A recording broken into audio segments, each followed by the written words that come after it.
الحمد لله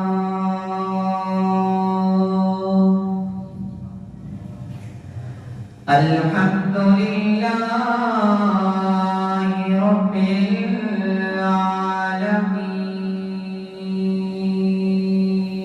العالمين والعاقبة للمتقين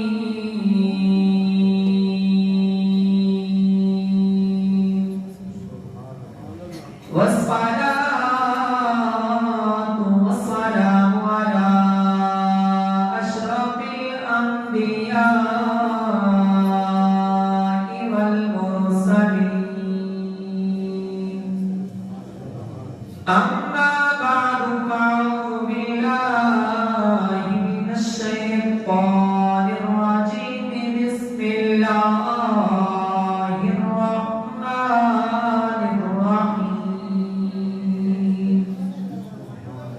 قال الله تبارك وتعالى في القرآن المجيد والفرقان الحميد إن الذين آمنوا وعملوا الصالحات سيجعل لهم الرحمن ودا آمنت بالله صدق الله مولانا العظيم وصدق رسوله النبي الكريم الأمين اللهم نبّر قلوبنا بالقرآن وزين أخلاقنا بالقرآن وأدخلنا الجنة بالقرآن ونجنا من النار بالقرآن قال الله تبارك وتعالى في شان حبيبه مخبرا وآمرا إن الله وملائكته يصلون على النبي يا أيها الذين آمنوا صلوا عليه وسلموا تسليما الصلاة والسلام عليك يا سيدي يا رسول الله الصلاة والسلام عليك يا سيدي يا حبيب الله وعلى آلك وأصحابك يا سيدي يا رحمة للعالمين تمام تو سلام اس رب العالمین کے لیے جو مالک کی کل کائنات بھی ہے اور خالق کی کل کائنات بھی تمام درود و سلام نبی مکرم شفیع معظم والی کونین جناب احمد مجتبی محمد مصطفیٰ صلی اللہ علیہ وآلہ وسلم کی عظیم کو عربان پیش کرنے کے بعد معزز سامعین کرام السلام علیکم ورحمۃ اللہ وبرکاتہ آج ہماری خوش قسمتی کہ ہم حضور غوث اعظم شیخ عبدالقادر جیلانی رحمۃ اللہ علیہ آپ کا ذکر خیر کرنے کے لیے بیٹھے ہیں میں نے خوش قسمتی اس لیے کہا کہ حضور غوث اعظم خود فرماتے ہیں کہ اے میرے مرید اے میرے چاہنے والے تو خوف نہ کر تو میرا مرید ہے تو میرا چاہنے والا ہے اور میں اللہ کا بندہ ہوں اپنے آپ پہ فخر نہیں کر رہے اللہ کی طرف نسبت کرتے ہوئے کہتے ہیں میں اللہ کا بندہ ہوں دوسری جگہ ارشاد فرماتے ہیں کہ تب تک جو میرا چاہنے والا ہے میرا مرید ہے اس سے موت بھی نہیں آئے گی جب تک وہ اپنے گناہوں سے توبہ نہیں کر لے گا اور ایک اور مقام پر فرماتے ہیں کہ کوئی یہ نہ سمجھے کہ جیسے آج کے پیر صرف جس کے ہم مرید ہیں انہی کے ہی وہ سفارشی ہیں، بلکہ آپ خود فرماتے ہیں 7 نسلوں تک جو میرا مرید ہے وہ ویسے ہی مرید ہے جیسے میرے ہاتھ پر بیعت کرنے والا ہے۔ آگے وضاحت فرمائی، چاہے وہ میری اولاد میں سے 7 نسلوں میں سے ہو یا میرے مریدین یعنی میرا جو مرید ہے جو اس کا مرید ہے جو اس کا مرید ہے 7 نسلوں تک ایسے ہی ہے جیسے میرا ہی مرید ہے۔ اور یہ شان آپ کو حضور نے عطا فرمائی ہے۔ جب اللہ کو عزت نے سب روحیں اکٹھی کی اور اعلان فرمایا الست بربکم، کیا میں تمہارا رب نہیں ہوں؟ سب روحوں نے اقرار کیا کہ جی ہاں رب العالمین تو ہمارا رب ہی ہے۔ پھر سب روحوں سے یہ وعدہ لیا، سب نبیوں سے یہ وعدہ لیا کہ نبی مکرم شفیع معصوم صلی اللہ علیہ وآلہ وسلم کو نبی ماننا ہے۔ جب یہ لائنیں بنائی گئی یعنی یہ کام کرنے کے لیے روحوں کی لائنیں بنائی گئی، اس کی ترتیب کچھ اس طرح تھی، پہلی صف میں انبیاء تھے، دوسری صف میں صدیقین شہداء اولیاء تھے اور تیسری صف میں عام لوگ تھے۔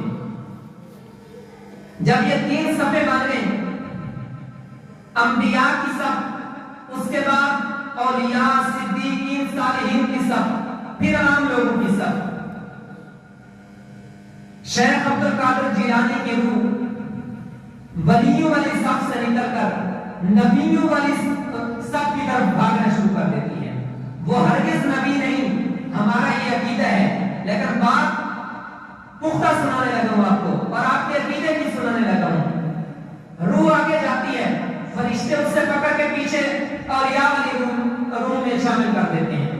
پھر ایسا ہوتا ہے، پھر ایسا ہوتا ہے، جب تیسری دفعہ ایسا ہوتا ہے تو فرشتے نبی مکرم صلی اللہ علیہ وسلم کی بارگاہ میں حاضر ہوتے ہیں اور عرض کرتے ہیں یا رسول اللہ صلی اللہ علیہ وسلم، یہ آپ کا شہزادہ ہے، یہ آپ کا بیٹا ہے اور یہ اس کی روح نبیوں کے ساتھ شامل ہونا چاہتی ہے، آپ اسے خود حکم ارشاد فرمائیے کہ یہ پیچھے رہے۔ نبی مکرم صلی اللہ علیہ وسلم نے ارشاد فرمایا اس کی یہ طرف ہے، اگرچہ یہ نبی نہیں لیکن اے شیخ عبد القادر اب تو پیچھے چلا جا، یعنی روح کو مخاطب ہو کے فرماتے ہیں اب پیچھے چلی جا، جب رب العزت مجھے مقام محمود عطا فرمائے گا، جب میں شفاعت کرنے بیٹھوں گا تو تجھے اپنے قریب جگہ دوں گا۔ یہ حضور نے ضمانت دی ہوئی ہے تو تب حضور غوث اعظم ہمیں یہ ساری باتیں کہتے ہیں کہ میں آپ کے لیے بذریعہ یعنی بخشش بنوں گا۔ اور اب دیکھتے ہیں کہ کیا اللہ رب العزت کا فضل تو ہے ہی ہے، کیا آپ کے والدین کا بھی آپ کو اس مقام تک لانے کے لیے کوئی ذریعہ ہے، کوئی وسیلہ بنے ہیں؟ جی ہاں، آج اگر ویسی مائیں ویسے باپ پیدا ہو جائیں تو ولی بنتے ہیں۔ مشہور واقعہ ہے، اس کی فرمائش کی گئی، ہر بندہ اپنے انداز میں سناتا ہے۔ آپ کے والد گرامی شیخ ابو صالح جنگی دوست رحمۃ اللہ علیہ، وہ بھی اپنے وقت کے بہت بڑے ولی ہیں۔ بھوک لگی ہوئی ہے، دریا کے کنارے سے جا رہے ہیں، دیکھتے ہیں ایک سیب آ رہا ہے، دریا میں سے سیب اٹھایا، کھا لیا۔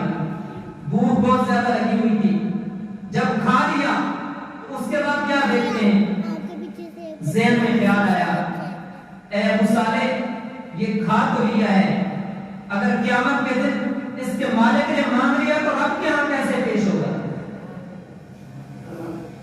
یہی جب دل تڑپا تو دریا کے کنارے چل پڑے کہ جس مالک کا ہے اس کے پاس جاؤں گا اور معاف کرواؤں گا۔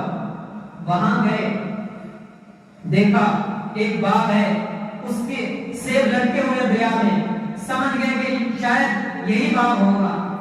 آگے گئے، چوکیدار بیٹھا تھا، اس سے معافی مانگنا شروع کر دی۔ اس نے پوچھا کون ہے اور کیوں معافی مانگ رہا ہے؟ قصہ سنایا۔ اس نے کہا میں تو خود چوکیدار ہوں، آپ بیٹھیے، ابھی ہمارے جو اس کے سردار ہیں یعنی جو اس کے مالک ہیں وہ آئیں گے اور ان سے معافی مانگیں۔ انتظار کیا، اس باغ کے مالک آئے، معافی مانگی کہ میں نے غلطی سے ایک سیب کھا لیا ہے اور مجھے امید ہے کہ یہ آپ کے باغ کا ہی ہے چونکہ آپ کا باغ ادھر لٹکا ہوا ہے۔ تو انہوں نے کہا کہ چند شرائط ہیں، اگر وہ پوری کرے تو تب یہ معاف ہو سکتا ہے۔ چونکہ رب کا خوف تھا تو کہا منظور ہے۔